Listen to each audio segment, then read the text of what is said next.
নমস্কার সুপ্রিয় দর্শক শ্রোতা, সকলকেই স্বাগত হিন্দু লাইফস ম্যাটার ইউটিউব চ্যানেলে। দর্শক, ভয়ঙ্করভাবে বিপদগ্রস্ত বাংলাদেশের হিন্দু সমাজ এই মুহূর্তে। বাংলাদেশ সরকার হিন্দুদের কোনো রকমের সুরক্ষা দিচ্ছে না এবং এক এক করে চারিদিকে আমরা মানুষ খুনের সংবাদ শুনি এবং প্রত্যেকটা খুনের জন্য সরকার প্রশাসন এক একটা বয়ান তৈরি করতেছে। আমরা রংপুরে রূপলাল খুন দেখেছি, রূপলাল এবং প্রদীপ রবিদাস মবের দ্বারা খুন হয়েছে, সেই জিনিসটা আমরা দেখেছি। সেখানে কোনো আইন ছিল না, কোনো সরকার ছিল না, তারা যা খুশি তারা তা করেছে। বাংলাদেশে এই মুহূর্তে একটা প্রশ্ন ক্রমশ স্পষ্ট হয়ে উঠতেছে, সেটা হলো আপনি যদি হিন্দু হন তাহলে আপনি কি নিরাপদ? আর যদি খুন হন আপনার জন্য কি ন্যায় বিচার আছে? গত 15-16 দিনে বাংলাদেশে এই পর্যন্ত 7-8 জন নাগরিক নিহত হয়েছে। আপনারা হয়তো বলবেন 7 জন না 8 জন? আমি এত ক্যালাসলি এই মানুষকে, মানুষ তো মানুষ, তাহলে 7-8 জন কেন? নির্দিষ্ট করে কেন সংখ্যা বলছি না? আমি এত ক্যালাসলি কেন বলছি? এই প্রশ্নটা হয়তো আপনারা করতে পারেন।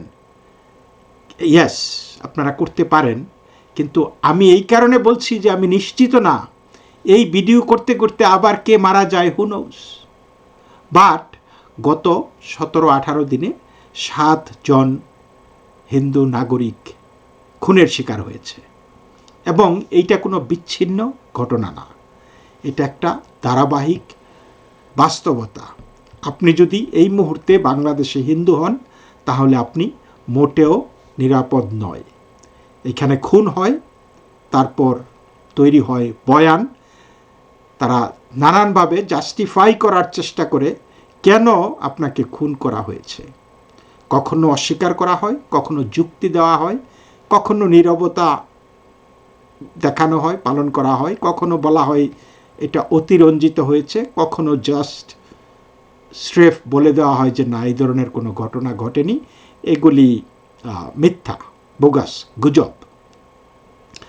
দর্শক, আমরা এই রংপুরের রূপলাল রবিদাস এবং প্রদীপ রবিদাসের কথা আপনাদেরকে বলেছি।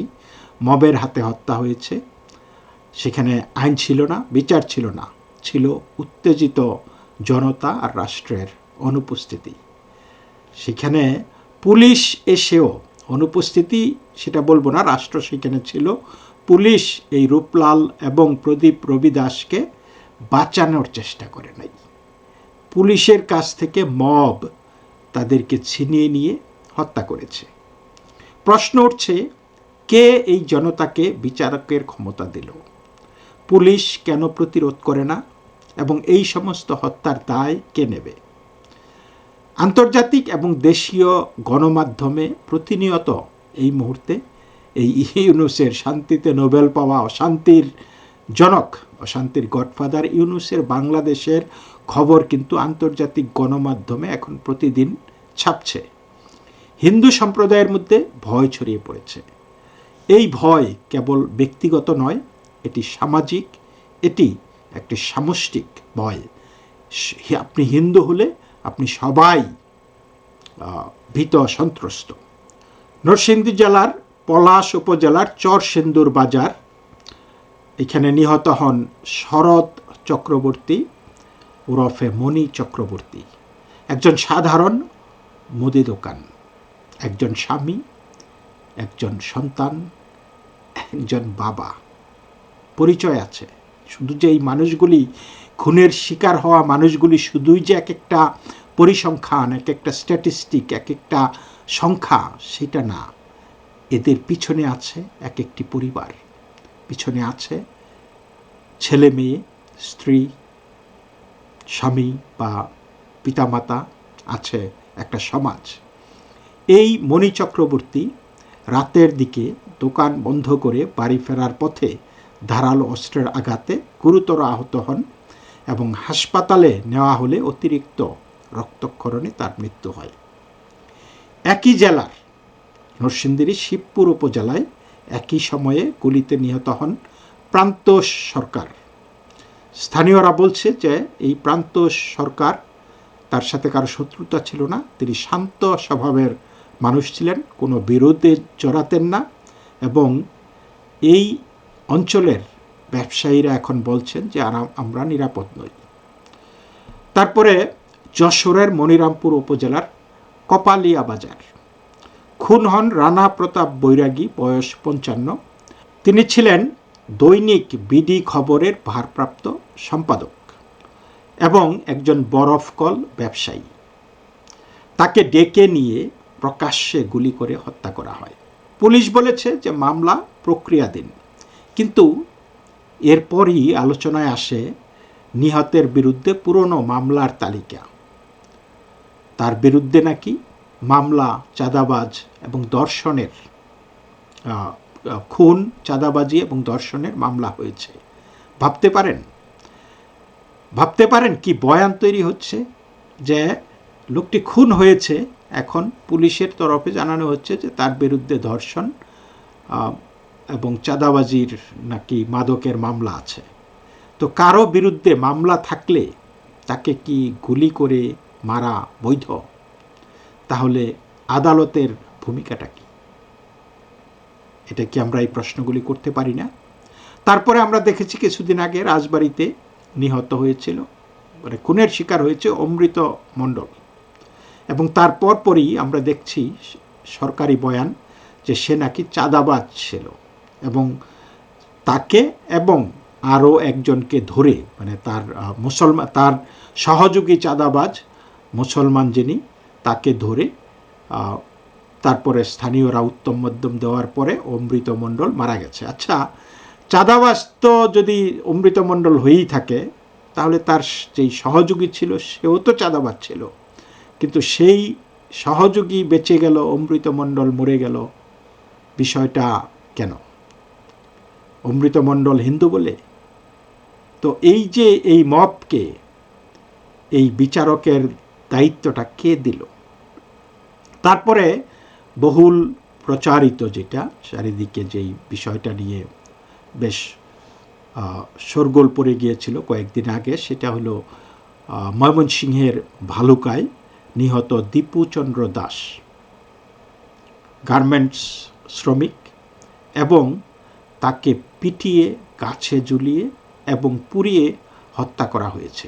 এবং এই হত্যা প্রক্রিয়াটা প্রায় 7-8 ঘন্টা ব্যাপী চলেছে। বিকাল থেকে রাত 9টা, 9:30 পর্যন্ত এই ঘটনাটা ঘটেছে, এবং এক পর্যায়ে সে পুলিশের কাছে ছিল। পুলিশের হেফাজতে থাকার পরেও, যদিও এখন পুলিশ বলছে, র্যাব বলছে যে সে ধর্ম অবমাননা করেছে, এরকম কোনো তথ্য তাদের কাছে জানে নাই। কী বলেছে সে, এটা কেউই জানে না এখন পর্যন্ত, কিন্তু তারপরেও তাকে জীবন দিতে হয়েছে। এবং পুলিশ যখন তাকে ধরে নিয়ে গেছে, তাহলে পুলিশের কাছ থেকে মব তাকে পেল কোথায়, কিভাবে? আমরা কিন্তু এই অনেক কিছু শুনেছি, যে ফ্যাক্টরিতে তাকে চাকরিতে রিজাইন দেওয়াইয়া তারপরে তাকে বের করে দেওয়া হয়েছিল, মবের হাতে তুলে দিয়েছে। কিন্তু আমরা আবার বিভিন্ন ভিডিওতে দেখছি যে সে পুলিশের সাথেও ছিল। তাহলে সেই পুলিশের ভূমিকাটাকে তুচ্ছ করে দেখানো হচ্ছে কেন? নাকি পুলিশই মবের হাতে তাকে তুলে দিয়েছে? যেইভাবে সেই 5ই আগস্টে হবিগঞ্জের বানিয়াচং থানায় এসআই সন্তোষকে সেইখানকার তার পুলিশ সহকর্মীরা এবং মিলিটারিরা তাদের মুসলমান পুলিশদেরকে বাঁচানোর জন্য মবের হাত থেকে এই হিন্দু সন্তোষ চৌধুরীকে মবের হাতে তুলে দিয়েছিল, এবং মব তাকে পিটিয়ে তারপরে আগুন জ্বালিয়ে মেরে ফেলেছিল। এবং সেই মবের হোতারা থানায় গিয়ে এই যে কয়েকদিন আগে বলে এসেছে, আমরাই বানিয়াচং থানা পুড়িয়ে দিয়েছিলাম, আমরাই এসআই সন্তোষকে পুড়িয়ে ফেলেছিলাম। কি দম্ভোক্তি, কি স্বীকারোক্তি! মানে এই যে তাদের যে কনফিডেন্সের সাথে যে দায়মুক্তির ঘোষণা, এই এত সাহস তারা পায় কোথায়? পরেই আমরা এই দেখলাম যে শরীয়তপুরে আরেকটি ঘটনা ঘটেছে। খোকনচন্দ্র দাস একজন ব্যবসায়ী,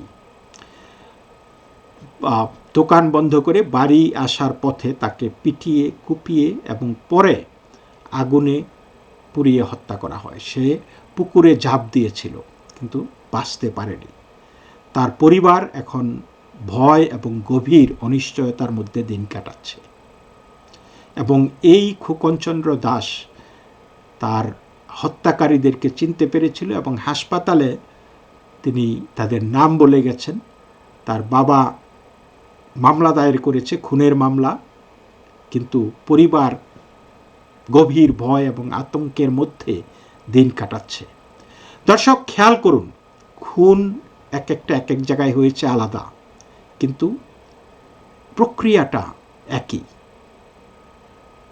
আইডেন্টিটি একই। সবাই হিন্দু, খুনের শিকার, মারধরের শিকার, আগুন লাগিয়ে মেরে ফেলার শিকার।